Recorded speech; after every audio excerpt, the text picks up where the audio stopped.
And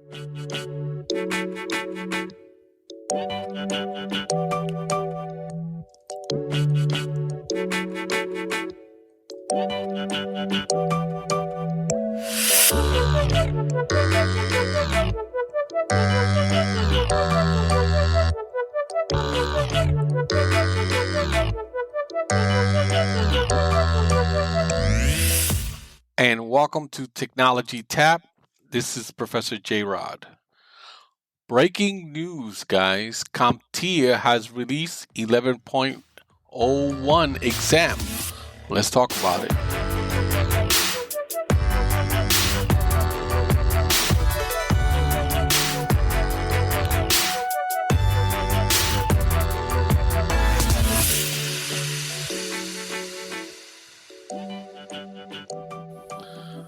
All right, welcome back. Yes, guys, CompTIA has replaced the A1, the A plus exam. The A plus exam used to be known, as you know, there are two exams, 1001 and 1002. Well, those has been replaced as of April 20th of this year. So now you have an 1101 and 1102. Now the good news is you can still take the 1001 and the 1002 until October of this year. So if you're taking a class or you're studying using the 1001 or 1002 material, that's still valid. So that's the, CompTIA always gives you like 6 months when they run both exams parallel. But this is, it's exciting news that the A plus exam has been changed. So let's take a look at the differences between the 1001 and the 1101, and we'll look at the first two objectives and see what has changed. So in the 1001, you have your mobile device 14%, networking 20%, hardware 27%, virtualization and cloud 12%, hardware and troubleshooting at 27%. On the 1101, mobile device is 50%, it went up 1%. Networking stayed the same at 20%. Hardware dipped from 27% to 25%. Virtualization and cloud computing, I'm surprised that it went down 1% from 12 to 11. I thought they were going to surely have a lot more questions to do with cloud. And hardware and troubleshooting are increased from 27 to 29%. So let's take a look at what they have for mobile devices. Mobile device, includes your phones, your laptops, right?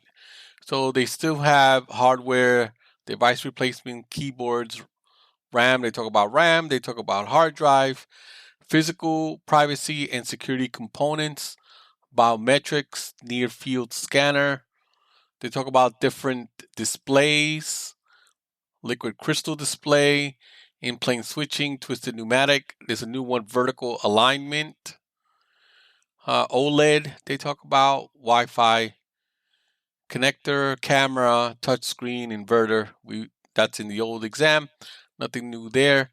They also talk about the connection methods, USB, USB-C, Lightning, serial interface, NFC, Bluetooth, hotspot.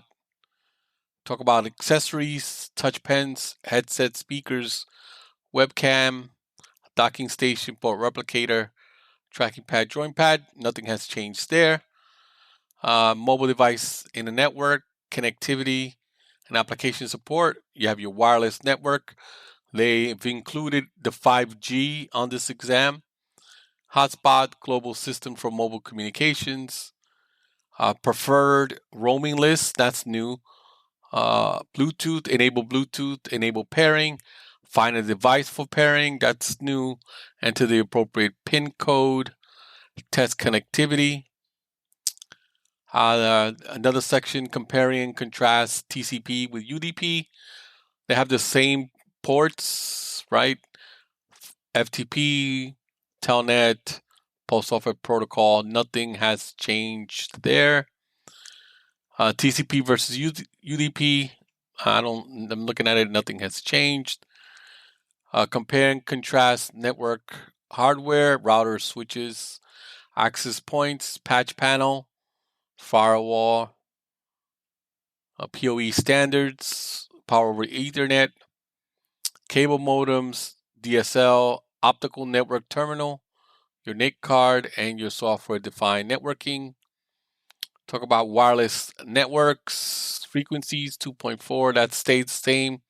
Bluetooth 802.11, A, B, G, N, AC, and AX. Maybe you're not familiar with AX, that's the new one. Long range fixed wireless. They talk about licensed and unlicensed in power. Regulatory requirements for wireless power, that's new. Server roles, that DHCP, DNS, file share, authorization, accounting, and authentication. The AAA, that's new for A+, but it's in Security Plus. Internet applications, load balancers, proximity servers, SCADA, Internet of Things. I wonder if that's going to have more of that. They talk about IPv4, private address, public address, a PIPA, static, dynamic, gateway. It's all already been covered. Nothing new there. DNS, A, quadruple A, mail, exchanger, text. That's new. Spam management, that's new. Domain keys, identified mail, sender policy framework, that's new for A+. Domain-based message authentication, reporting and conformance, or DMARC, that's new. Let's see, reservation scope, VLANs, VPNs. VLANs in A+, that's new. That's more networking. Let's see, internet connection type, satellite, fiber, cable, DSL. That hasn't changed. Different kind of networks, LAN, WAN, PAM, MAM, that hasn't changed. Networking tools, your crimper, Wi-Fi, analyzer, and none of that stuff has changed. So for mobile devices and networking, it looks like a lot of it, there's some things that are new and some things that have been probably updated. I know they were going to add a new cable. I don't see it here, but I read somewhere, maybe it's in the other topics, and we'll go over the other topics next week. I haven't seen what the simulators look like. I don't know if those have changed. I imagine that they have. And it's going to be a bunch of brand new simulators.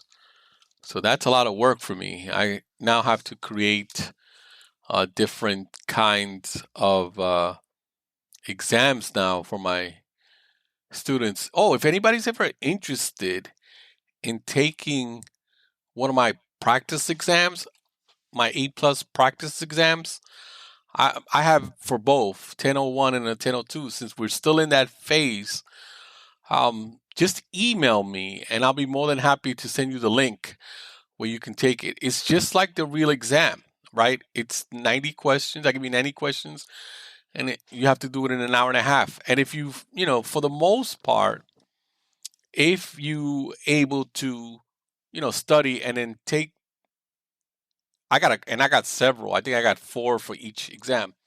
If you can pass 2 of them on each one and you take the exam right away, you probably pass. They're very, very close. My students say they are very, very close.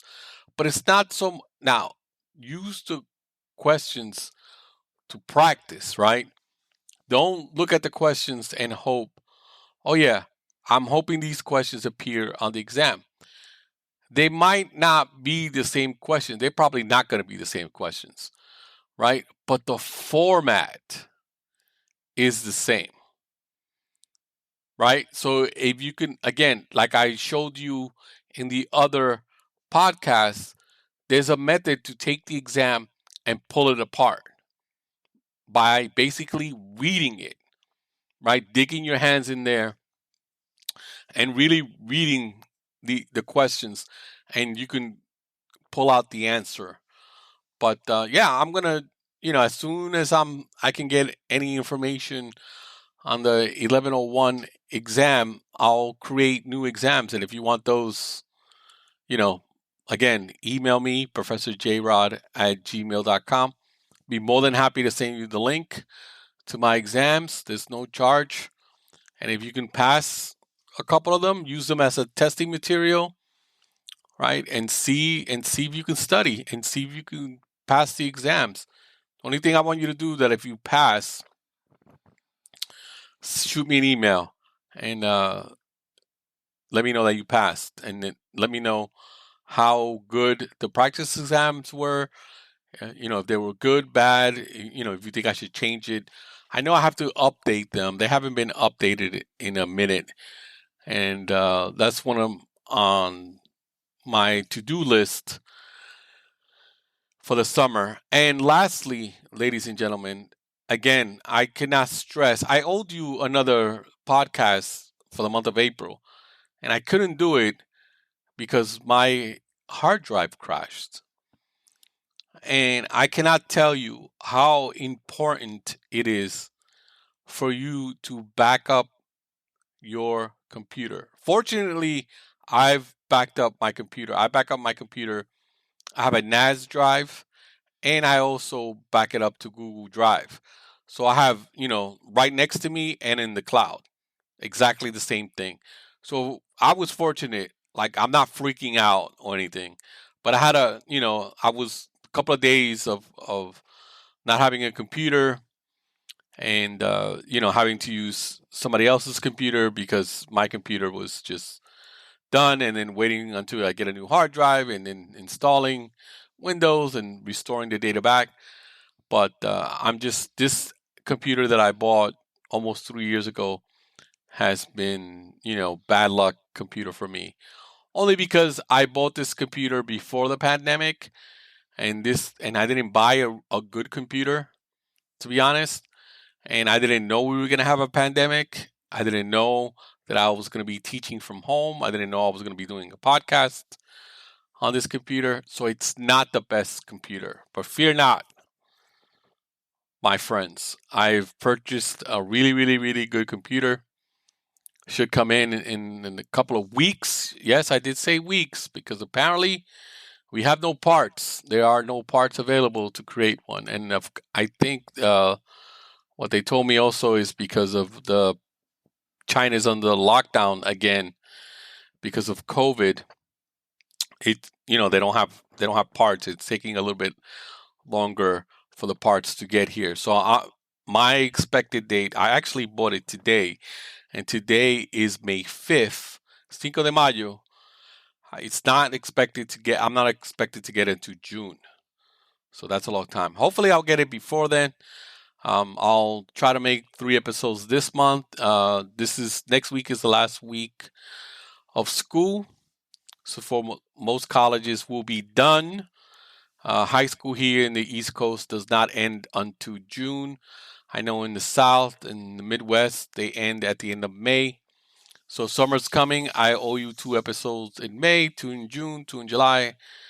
And then August, that's when I take my vacation. So hopefully from here to July, I can get more information on the 1101 and 1102, and I'll post it on here. The next episode, we'll go over the last 3 of the 1101, which is hardware virtualization and cloud computing, and hardware and network troubleshooting. So, to put a bow on this episode, if you need practice exams for the 1001 or the 1002, because you want to do it before the exam officially changes.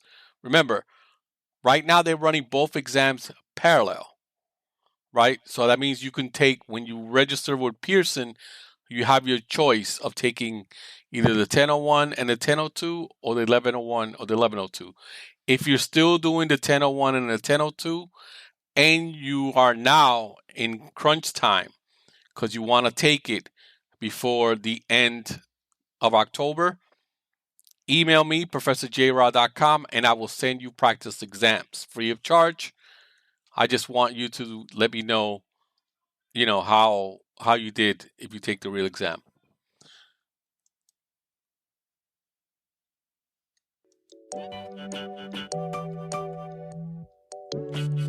All right, that's gonna put a wrap on that. Shout out to my students for an excellent semester. I wish I can all give you A's, but I can't. And we'll see you on the other side.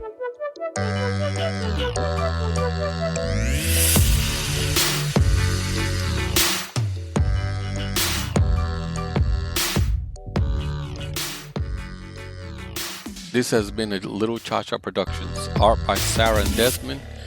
Music by Joe Kim. If you want to reach me, you can reach me at ProfessorJRod at gmail.com.